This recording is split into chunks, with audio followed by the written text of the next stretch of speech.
557. 557.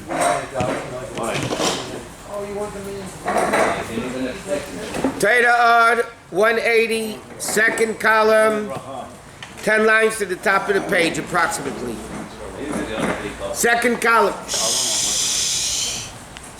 Okay, last thing Alter Rebbe is explaining the mile of mitzvahs, that the mitzvahs are dafkin gashmistika things, but that dafkin, the gashmistika things, do you bring down the level of Seviv Kol Almin, the level of Makifim, the level of infinite, and even though normally such a level cannot be revealed in the world, but with mitzvahs they could. So he says, we'll start like 2, 4, 6, 8, 9 lines in the top of the second column. But after that Hashem is removed, completely exalted from the worlds. From the fact, after Hashem proves his point, so to speak, that he's higher and above and remote and removed from the world,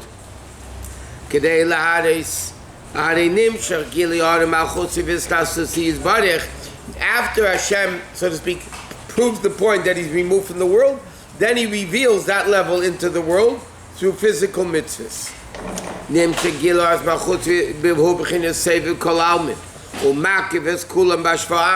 Which is a level which is infinite, meaning the highest levels and the lowest levels are all the same.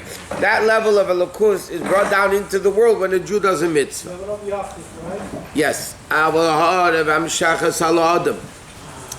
this order that comes into the person, in other words, normally Elokus is a level, he reveals a level of Elokus which is above world. But then nevertheless, the order that comes under the person, when you do physical mitzvahs, that's the level of Keser Malchus. Not Malchus. Keser Malchus, that's the level of Torah, the crown that his mother gave him, Matan Torah, and now he says a very remarkable thing. The symbolism of the king is the crown. What's the crown made of? Inanimate stones. I mean, pretty expensive ones. But there's not plant, it's not animal, it's not human. What's the emphasis of the royalty of the is the crown, which is Adarach Moshe, which is Tachtena of all the 4 levels of Daimon. In other words, where do you see the ultimate level of royalty? In inanimate. Where do you see the ultimate royalty of Hashem? In physical mitzvahs with physical objects. Nevertheless, these inanimate objects, this becomes the crown on the head. To have tainug and to have glory and beauty. What's the beauty of the king? The crown. The crown is inanimate objects. So same thing in physical mitzvahs. That the person does,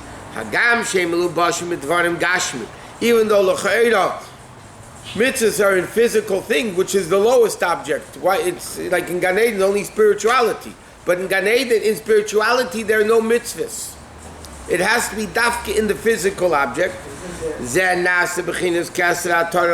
This physical object becomes the crown above. And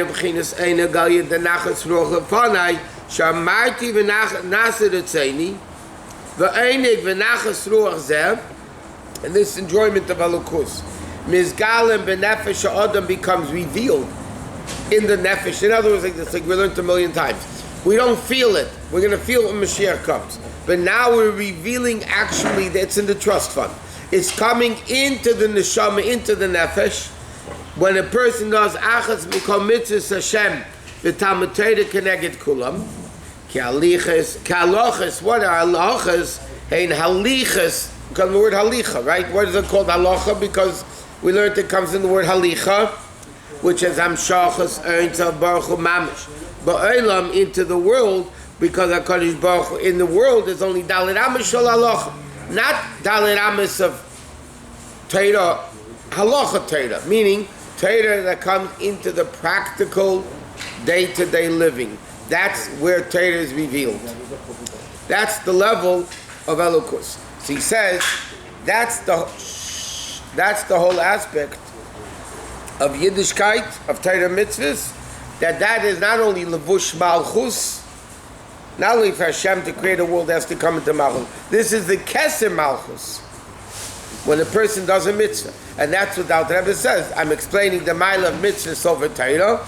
The mile of mitzvahs over Torah is that this physical world that you do a physical mitzvah in is mamshich, the level of Torah, and the highest of levels, keser malchus, which is even higher than the level of all that stuff.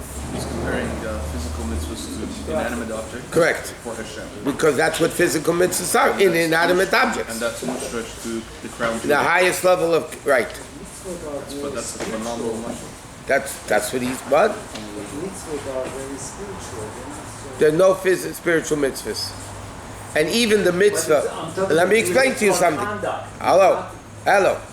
Even love and fear, which are not tangible items, it's not like tefillin and tzitzis.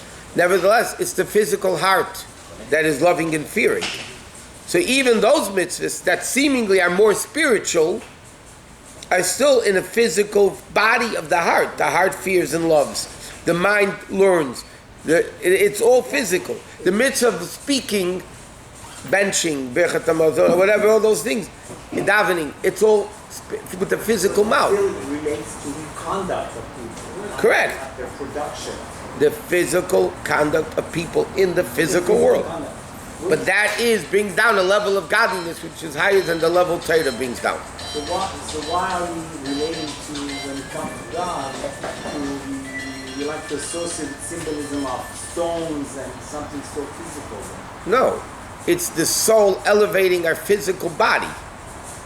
That's what it is. Okay, no, therefore Chazal tell us, and Nevim v'aksuvim asidinli batel, eventually all of Nach, Nevim and Ksuvim are going to become batel, or Megillus Esther, v'alochas in asidinli batel.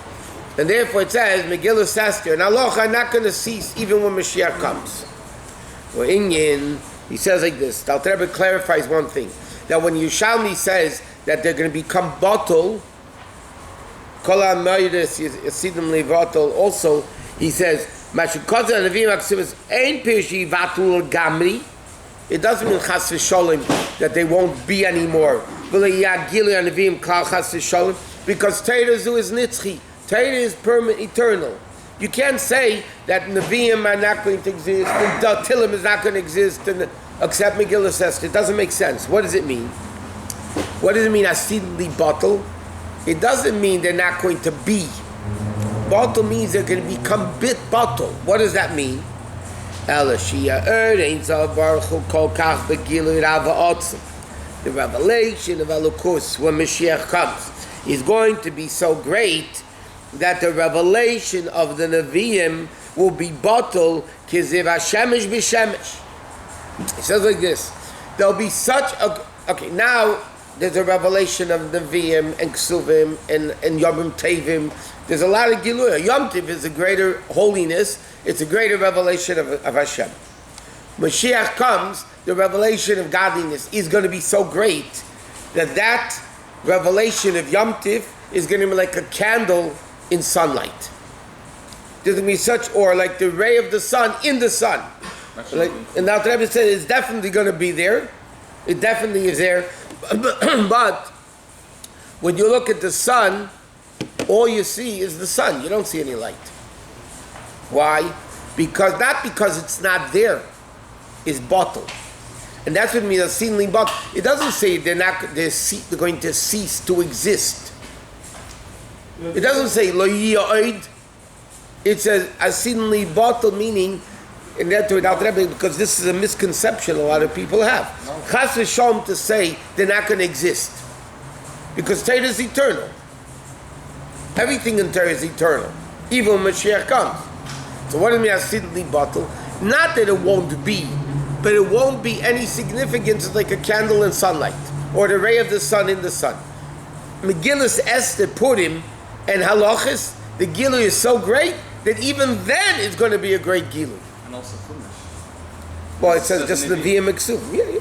I mean, Chumash is not Nevi'im or Ksuvim. They're right, no. It's Chumash is not going to be bottled. What about Torah Shabbat Peh?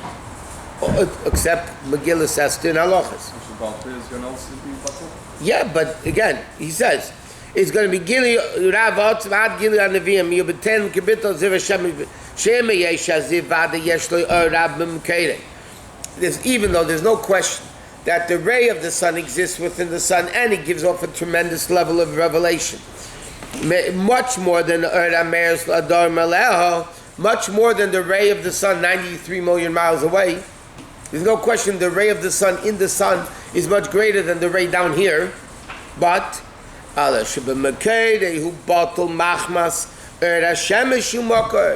because then the source of light, the sun, is revealed, so therefore the ray doesn't exist. Meaning not that it doesn't exist, it doesn't do anything. What do you need?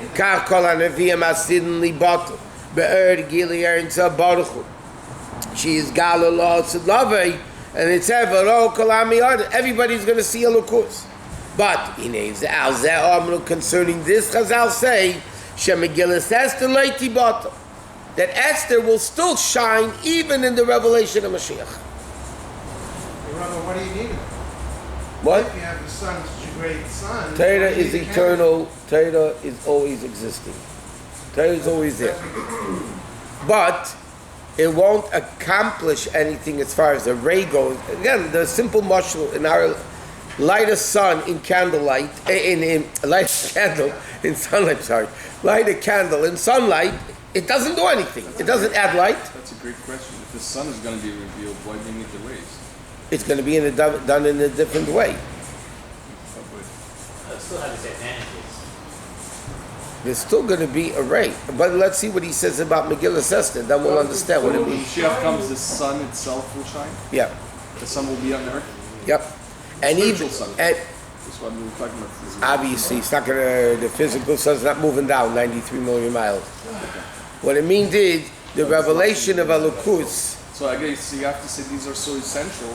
They're like the essence of the sun itself. That's why they're not going to be outshined. There's a bar mitzvah, kids. That's why it's not going to be outshined by the sun itself. It's okay, don't move. So ask them to move. What? That's why they're not going to be outshined by the sun itself, because they are like the sun itself. Correct. Very essential. Okay, so he says, why happens to Megillah Esther this great revelation? 182nd column, 10 lines into the paragraph of him. The Indian is as follows. Kine, Amar Azal, the Gemara says, Esther minatayra minayin. Where do we see, where is the Torah allude to the level of Esther? The Gemara says, because it says, it comes the word Esther, comes the word Hester, concealment, hiding. Meaning, Shashchina mistateres begolus. The Shechina is going to be hidden in Golus. We'll start 7:30, so just make yourself comfortable. The women will sit there, and the men will sit here. Okay, so it says the Shechina conceals itself in Golus. Like it says, Bechinas Bayemahu, the level of Al Mistim and delay is Galyan. We learned many times, there's Zeh and Hu. Bayemazeh means it's right in front of you. Bayemahu means it's distant, it's concealed. But it says, the concept of Hu and Teda means concealment. So it says, meaning in the level of concealment, then Elokus is concealed. So therefore like this, Esther is the level of concealment. This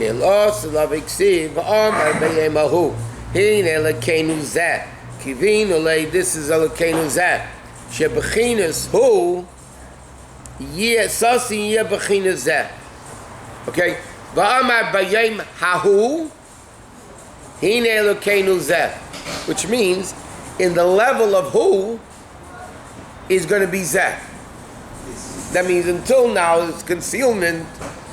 Va'amar Bayim Hahu, in that day of Galus, concealment is going to be the revelation of Zeh. Shubechinas, his Galus is going to be revealed. As if it's direct. Hainu, Sheyoyer earning to Baruch Hamistatev and Elam B'chinas Alman Steeman. That level of Elokus which is concealed is going to be the level of Gilui. Meaning like this. And that day of concealment, which, now, what do you mean Elokus is concealed? It's too great of a level to be revealed. That's why it's concealed. Either because the world is not fit for it, but the bottom line is, it's a level of Elokus which is higher than the world. Correct? That's what it means.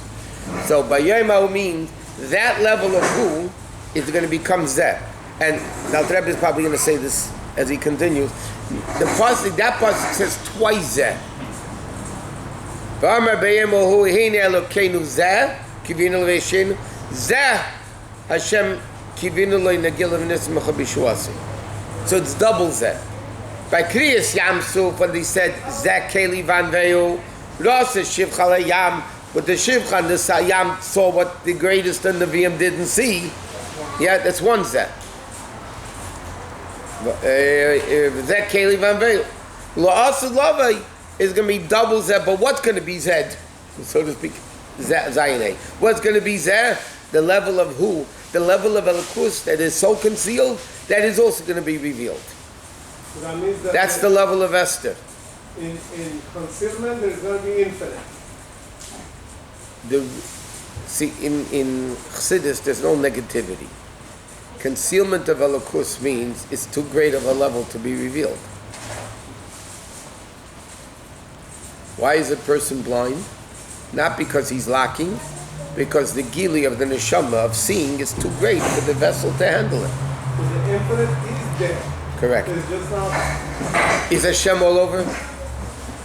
Hello? No doubt. Okay, you better say the right thing. Hashem's all over. What does that mean? His essence is all over. Again, just because I don't see it doesn't mean it's not there. It's my problem, not his. But now, Elokus is not revealed. Listen, the whole name of the game is revelation. The essence of Hashem is, was, will be, always exactly the same. The question is, hidden or revealed, concealed or revealed. That's the only difference. Okay? So in the time of Golus, it's concealed. That doesn't mean the essence is not there. Why is it concealed? Let's say, for argument's sake, Golus, the Jews sin, they're not a Keli anymore for that level of Gilui Elokus. So that level of Elokus is too great to be revealed when there's no Keli. Or, world Olam is Helam, so therefore Hashem can't reveal the essence in the world of Olam because Helam is Helam. And therefore by definition, but it's not that Chas v'Sholem Hashem is less existing in the time of Golus. He's less revealed in the time of Golus. Okay? But the level of the essence is the same, hidden and not hidden. We're talking all about the whole aspect over here is the concept of revealing Elokus. So also nowadays we have Gil Elokus. You have Pesach, Sukkot, Shavuos, Rosh Hashanah, Yom Kippur, the great Giluyim. We had even the level of Matan Torah. Tremendously great. Bayis Rishon, Bayis Sheni. Yeah? So those great Giluyim of Elokus compared to the Gilui of what's going to be when Moshiach comes are all going to be bottled. Except this level of Esther, which is the ultimate level of Elokus in a concealed way, is going to be doubled Zeh. So even then, Esther will have a Gilui.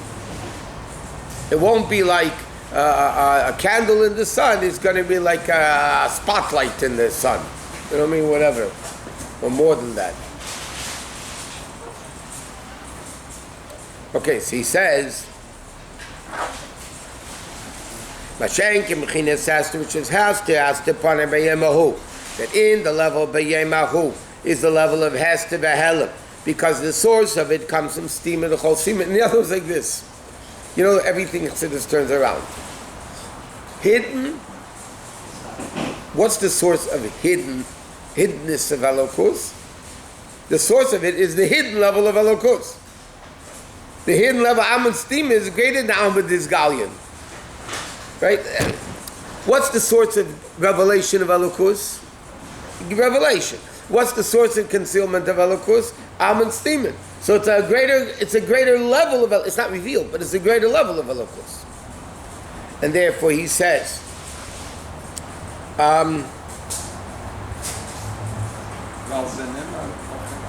Valzen, and that's what it says, you are a God of concealment. It's concealed. In the Kazeh, such a revelation of what hidden becomes revealed. Gold made without keichen. Shein le bittul k'mei ziv hashemish b'shemish. Because this revelation is not ziv, it's sun itself, it's Mara itself. Light becomes bottle in the sun. Sun doesn't become bottle in the sun. So Esther is a level of the essence of Elokus, which is Shemesh, so to speak. That also love is that level of Elokus is the Shemesh, is the sun, and therefore there is no bittul of what's going to be on that level of Elokus. V'chein halachas. The same thing, halacha, which is the level of Mordechai. Okay? By the way, it's interesting. The Rebbe spoke many times. Megillus Esther is not called Megillus Esther v'Mordechai. So think about it. It should be called Esther Mordechai at least. Equality to the men. Megillus. So the simple reason, the halachic reason, why is it called Megillus? Because Maamar says the Chacham didn't want to make Megillus Esther one in Tanakh. Esther came and wrote Kisvun L'Deiris. She came to the Chachamim. And you can say at that time, it's like it's from the Liadi. I want to be written down as Tanakh, as Nach. And she accomplished by them that they should put her as a Sefer Nach. Yeah? So therefore it's called Esther. But Chassidus explains even deeper. It's not Esther Mordechai. It's the level of Astir Ponai. It's this level. That's why there's no name of Hashem in the Megillah. It's all interconnected. Why is there no shame of Hashem in the Megillah? So simply, halachically and gemorally, why is it not mentioned? Because the Goyim were going to make it into a history book, and they would use Hashem as their idol, as their getchka. Which means, like the same exact Chassidus explains, exact same concept of Maidani. Why is there no mention of Hashem in Maidani? So simply, it's because, therefore you could say Maidani before Negovasa, because you're not mentioning Hashem's name. Which means it's lower than Elokai Nishama, right? But Chassidus comes along and says, no, there's no Hashem in Maidan because it's higher than the name of Hashem. Lifnei Havaya. Why is there no name of Hashem in Megillas Esther? Because it's higher than Yud-Kei Vav-Kei. What? This expression Moshe's name is not mentioned because he's essence. So Chassidus explains, it's not because it's, so simply, he was punished, right? He said, Mecheni, no, so he was erased. Yeah? Chassidus says no, because it's the Ato Tetzava. It's the essence of Moshe Rabbeinu. Chassidus always turns everything upside down in a positive way. It's remarkable. Downside up. Huh? Downside up. Downside up. We learn Seif by Machshava Tchila. No, it's Tchila from the Sefer. There's all Chassidus turned everything around. Mamish everything around. Remember we learned in Vayetze Yaakov Mereshava. Chodon becomes Nachas Ruach. Nega becomes Einig. It's just the transformation of everything. Lavan becomes a tzaddik. Lavan is Levin Elyon, not in tzaddik. Li in the spirit and called Nehirim. This is okay. I like that. Downside up. It's very